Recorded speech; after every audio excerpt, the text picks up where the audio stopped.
हो गया बताइए। जी, मैं ये कह रहा था तो बहुजन समाज पार्टी के साथ भी कोई तालमेल की गुंजाइश है, क्योंकि दलितों के वोट पटेंगे, वो भी दलितों के वोटों की दावेदारी करती हैं, आप भी उनमें काम कर रहे हैं, तो ये कैसे हो फिर? मेरी आवाज आ रही है सर? जी बिल्कुल आ रही। अब देखिए सर, आ रही है क्या? हाँ आ रही है।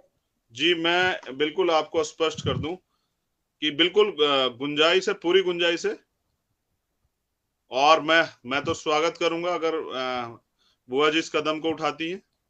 मगर सर मुझे ये कहना है, जब आपने बात छेड़ी और आपने छेड़ दी सबसे पहले बुआ जी के बारे में, मुझे सर पता नहीं क्यों ऐसा लगता है कि बुआ जी जो हैं वो किसी परेशानी में, मुझे लगता है कि उनके परिवार ने उनको कैद किया है, या कोई कोई ऐसी बात है जो नहीं बता। क्योंकि अगर कोई भी आदमी चुनता है अपने कार्य को आगे बढ़ाने के लिए किसी तो वो एक अच्छे और विश्वसनीय व्यक्ति को चुनता है, वो कमजोर सिपाही पे कभी दांव नहीं खेलता।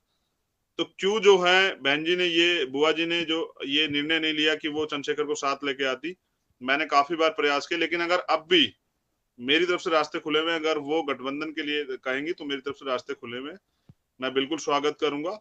और अगर वो नहीं करती तो फिर हमें तो अपनी लड़ाई लड़नी है सर, क्योंकि जी मैं तो ये मानता हूं कि लोकतंत्र में सत्ता के साथ विपक्ष की भी एक बहुत अहम होती है। जी। तो वो अहम भूमिका तो क्या हमें आप? करनी है, क्योंकि हमारी राजनीति सिर्फ ये नहीं कि हम वोट वोट की राजनीति करें, हम तो पूरे 5 साल फील्ड में रहते हैं, चुनाव खत्म होने जी से अगले दिन। और पहला ही चुनाव है सर, चुनाव खत्म होने से अगले दिन से लेकर चुनाव होने तक, मतलब 24 घंटे 7 दिन वाले हम लोग हैं। तो हम तो, हमारा तो काम ये है कि हम लोग जनता की सेवा में रहते हैं, और राजनीति ये है कि हम उनकी सेवा करें, और जो तमाम तरह के अधिकार जो उनके लिए नीतियां बन सकती है। क्योंकि सर मुझे ऐसा लगता है कि अगर राजनीतिक सत्ता आपके हाथ में नहीं है तो आप अपने लोगों के जीवन में कोई बदलाव नहीं कर सकते, क्योंकि कानून बनाने की ताकत वो सरकार के पास है। कानून सरकार बनाती, जैसे सरकार ने कानून बनाया कि एस्मा लगा दिया उत्तर प्रदेश में कि 6 महीने कोई हड़ताल नहीं करेगा, हड़ताल करेगा तो उसके खिलाफ कार्रवाई हो जाएगी। या जैसे उन्होंने कानून बनाया कि अगर कोई मास्क नहीं पहनेगा तो 1,000 या 2,000 रुपए का जुर्माना लगेगा, और अगर दूसरी बार पकड़ा जाएगा 10,000 रुपए का जुर्माना। अब ये कानून बन गया है, अगर कोई इसके इसके अगेंस्ट जाता है या कोई 2 बार पकड़ा जाता है उसको 10,000 रुपए देने पड़ेंगे। तो ये कानून है, इम्प्लीमेंटेशन करते हैं ये सिस्टम में बैठे लोग, लेकिन कानून बनाने की ताकत तो मैं अगर मेरे हाथ में पावर आएगी तो मैं कानून बनाऊंगा कि अगर कोई दलितों को या वंचित वर्ग किसी व्यक्ति को सताएगा तो उस पर ऐसी कार्रवाई होगी कि भविष्य में दोबारा कोई ये करने से पहले सोचेगा। और हम लोग काम करेंगे हॉस्पिटल पे, जो हमारी प्रायोरिटी है। हम स्कूल पे काम करेंगे। आप बताइए, सब कुछ खुला लेकिन स्कूल नहीं खुला, बुनियाद कमजोर हो रही है। जो लोग किराएदार हैं उन पे रोजगार नहीं है, लॉकडाउन सरकार ने लगा दिया है, वो बेचारे भूख से मर रहे हैं, मालिक को किराया नहीं दे पा रहे हैं, झगड़े हो रहे हैं। उसके अलावा जो प्राइवेट जॉब के जितने लोग हैं वो, क्योंकि सब बंद हो गए हैं, वो भूख से परेशान हैं, वो किराया नहीं दे पा रहे हैं, वो जा नहीं पा रहे हैं, अपने बच्चों को फीस नहीं दे पा रहे हैं। जी, स्कूल के लोग जो हैं, प्राइवेट स्कूल के लोग बच्चों से फीस मांग रहे हैं उनके माँ बाप से।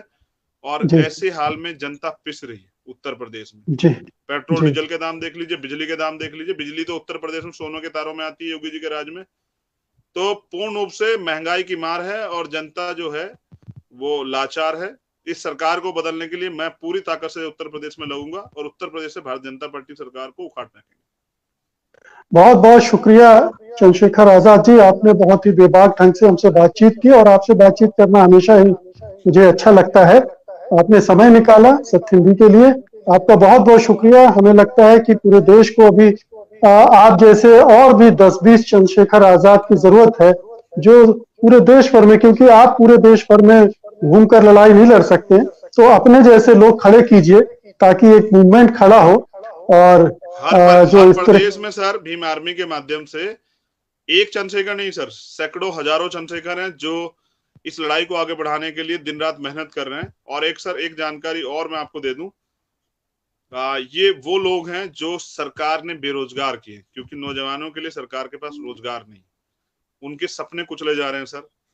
वो कुछ करके दिखाना चाहते हैं देश के लिए, लेकिन उनके लिए। और फिर ये संविदा आउटसोर्सिंग के नाम पे सर रिजर्वेशन और तमाम तरह के अधिकारों से भी जो है नौजवानों को जो सरकारी सेवा करना चाहते हैं, जिसके लिए माँ बाप ने अपना पेट काट के उनको पढ़ाया, उनसे वंचित किया जा रहा है। सत्यहिंदी.com के सभी दर्शकों को सर बिलेटेड बुद्ध पूर्णिमा की बहुत बहुत बधाई और मंगल कामनाएं। और आप सब अभी, क्योंकि ये कोरोना काल चल रहा है sir, black fungus, white fungus, yellow जी फंगस और देश में आरएसएस और बीजेपी नाम का फंगस भी सर लग गया है। तो इसलिए जो है मैं ये कहना चाहूंगा कि सब लोग सुरक्षित रहें, सब लोग स्वस्थ रहे, दीर्घायु, और आपके परिवारों के लिए मेरी बहुत बहुत मंगल कामनाएं, अपने देश के लिए, अपने सभी प्रदेशों के लिए और सभी देश जनों के लिए, और विपक्ष के लोगों के लिए भी सर, इनको भी सद्बुद्धि मिले, और आलोचकों और सब लोगों के लिए बहुत बहुत मंगल कामनाएं कि सब लोग सुरक्षित रहे, सबके परिवार सुरक्षित रहे। धन्यवाद सर। बहुत बहुत शुक्रिया, धन्यवाद।